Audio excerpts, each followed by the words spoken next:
pessoal que não entende, nunca estudou o assunto, acha que é o seguinte: o comunismo, o sujeito toma o poder e diz, agora é o comunismo, turma, agora toda a propriedade é estatal. Isso só na cabeça de jumento. Karl Marx dizia que a propriedade tem de ser estatizada progressivamente, lentamente, através da taxação progressiva. Aumentar imposto, aumentar imposto, aumentar imposto, e isso vai estrangulando os caras e transformando os empresários cada vez mais em escravos do governo, que é um processo que o nazismo fez igual, colocar o empresariado de joelhos. Só que o nazismo queria parar aí. Vamos dizer, o nazismo se contentava com o socialismo. E os comunistas não, tem que prosseguir até acabar o último. Nós temos que tomar tudo, depenar os caras até o fim. Daí fica tudo nosso. Ou seja, o socialismo ainda admite uma divisão, um acordo entre poder político e poder econômico. No comunismo, o poder econômico é totalmente absorvido no poder político. Esta é a diferença. Então, quer dizer, o nazismo era socialista, mas não era comunista. Ou seja, ele não pretendia chegar a uma estatização completa. O comunismo diz que pretende chegar, mas não pretende chegar. A estatização completa é uma cenoura de burro. Ela é impossível. O von Mises já demonstrou isso aí em 1920, no livro Socialismo, Análise Econômico-Sociológica. O raciocínio dele é muito simples. Se não existe mercado, as coisas não têm preço. Se não tem preço, não tem cálculo de preço. Se não tem cálculo de preço, não tem planejamento econômico, portanto não tem socialismo nenhum. Então, o socialismo só é possível se você conservar uma área residual de capitalismo bem grande, como na própria União Soviética se conservou. Hoje sabe-se que 50% da economia soviética, ainda sob o próprio Stalin, era economia privada, clandestina, mas que o governo tolerava. Tanto é que quando caiu o regime, tinha lá vários bilionários. Pois é, de onde surgiram os bilionários? Então, eles já estavam todos lá, ganhando muito dinheiro. Então, assim, não existe conflito entre capitalismo e socialismo, não existe nenhum. Capitalismo, sabe o que quer dizer capitalismo? Quer dizer economia. Só existe economia. Existe economia feudal, existe economia capitalista e existe economia fascista ou socialista, que é o meio a meio. É só isso que existe. Comunismo não existe. E não vai existir jamais. Ele não pode existir. Não só porque é materialmente impossível, mas porque se a Revolução Comunista alcança os seus objetivos, alcança o seu poder total e diz, agora estamos na plenitude do comunismo, então eles não têm mais esse futuro em nome do qual eles podem exercer a sua autoridade no presente. Eles não representam mais o futuro, eles representam apenas o governo presente, então eles viraram telhado de vidro. Então, o que é? O comunismo é para ser empurrado com a barriga ad eternum. Tá certo? Tudo isso é um engodo monstruoso, né? E é uma coisa que você não precisava esperar a experiência de um século para saber que é assim. No próprio conceito do comunismo, o conceito abstrato do comunismo, tal como Karl Marx o define, você já vê essa contradição ali desde o início. Então, quando você tem um plano contraditório, então é o seguinte, você está dizendo que vai fazer uma coisa, mas você vai fazer outra. Você não vai fazer o que você está dizendo, você vai fazer um outro negócio. É impossível. É impossível. Se você promete impossível, você vai fazer algum possível. E provavelmente vai ser uma bela porcaria.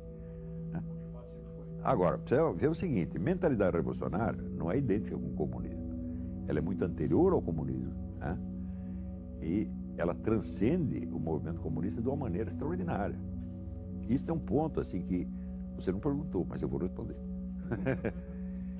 Que é o seguinte, o que é a revolução? Uma revolução é uma proposta de uma reestruturação total da sociedade por meio da concentração de poder. Se falta um desses dois elementos, a reestruturação total da sociedade ou a concentração de poder, não é uma revolução, é um outro processo qualquer. Ora, vamos dizer, a tentação revolucionária, quer dizer, a tentação de remodelar a sociedade por meio da concentração do poder, não é exclusiva dos comunistas. Existe um forte elemento disso dentro do próprio capitalismo. Quer dizer, cada mega capitalista é um revolucionário nesse sentido. E usando meios que normalmente não são considerados políticos, por exemplo, a tecnologia. Você vê, esta semana está uma discussão, até o Stephen Hawking falou alguma coisa a respeito, que essas grandes empresas de informática estão querendo criar robôs que sejam mais capazes do que os seres humanos e mais fortes fisicamente do que os seres humanos. Então daí surge o negócio mitológico, os robôs dominam os seres humanos. Isto é um topos, é um lugar comum que apareceu até na revista Mickey, né? Mickey, Pato Donald falar disso. Mas é claro que quem vai dominar os seres humanos não são os robôs, são as empresas que os fizeram. São outros seres humanos, tá certo? Dominando através dos robôs. Vai ser tudo culpa dos robôs, evidentemente, né?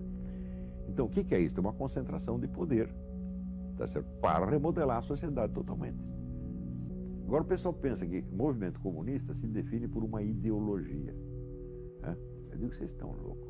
Nasceram ontem, não estudaram nada, absolutamente nada. O movimento comunista já trocou de ideologia 1 bilhão de vezes, né? Se você ver, Karl Marx começa dizendo que o movimento socialista é a expressão do interesse objetivo do proletariado. Passados 100 e poucos anos, o teórico novo do movimento comunista, Ernesto Laclau, diz o seguinte: a propaganda do partido cria a classe social que ele em seguida vai representar. Eu digo, ué, é teoria inversa, mas ela continua com o mesmo nome, continua sendo marxismo. Isto é próprio do pensamento dialético, converter-se no seu contrário quantas vezes for necessário. Então, quando você estuda a história, você vê que o comunismo não é uma ideologia de maneira alguma. O comunismo é uma cultura, né?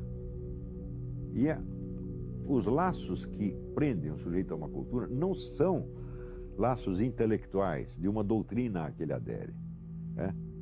São laços de familiaridade, de lealdade pessoal, laços simbólicos, afeições, gestos rituais, emocionais, etc, etc. É por isso que você não pode convencer um comunista. É a mesma coisa, eu vou pegar um índio do Xingu e convencer ele a ser, sei lá, um aborígene australiano. Você não vai conseguir, né? Eu vou pegar o japonês e convencer ele que ele é um italiano. Não dá para fazer isso, né? Quer dizer, você mudar de cultura é tão difícil quanto você mudar de planeta, tá entendendo? Então é uma metanoia, um processo muito profundo. Eu vivi isso, pô. Agora, eu tive a vantagem seguinte: eu não fui criado no meio comunista. Eu não sou o que eles chamam aqui, eles chamam de red diaper, né? A fralda vermelha. O nego que já foi criado no meio comunista. Eu tinha amigos que eram assim, amigos que eram de famílias comunistas tradicionais, né? Mas eu não era, né? Eu vinha de uma família católica e entrei no meio comunista já um pouco tarde. Então, a adesão não foi tão profunda assim. Mas mesmo assim, eu vejo que o comprometimento da minha alma e da minha psique nisso foi sério. Eu levei 20 anos para me livrar disso. Basicamente, a coisa é essa: a União Soviética foi um órgão do movimento comunista e não o movimento comunista. Por que os caras estudavam assim? É muito simples. Quem estudava isso? Os sovietólogos eram funcionários do governo americano. Eles não eram funcionários de um partido, né? De um movimento internacional, como os comunistas. Então, eles olhavam tudo do ponto de vista do conflito entre estados. Não é isso? Então, tem o Morgenthau, na época, a teoria do Morgenthau, assim: os agentes fundamentais da política internacional são estados. Não são. O movimento comunista é muito maior do que um estado. O estado está contido. Está contido dentro do movimento, evidentemente. Olha, eu recomendo para você uma peça de teatro. Chama-se Processo e Morte de Stalin, escrito pelo grande romancista italiano Eugenio Corti. Então é o seguinte: os amigos, os colaboradores mais próximos de Stalin, os veteranos do partido,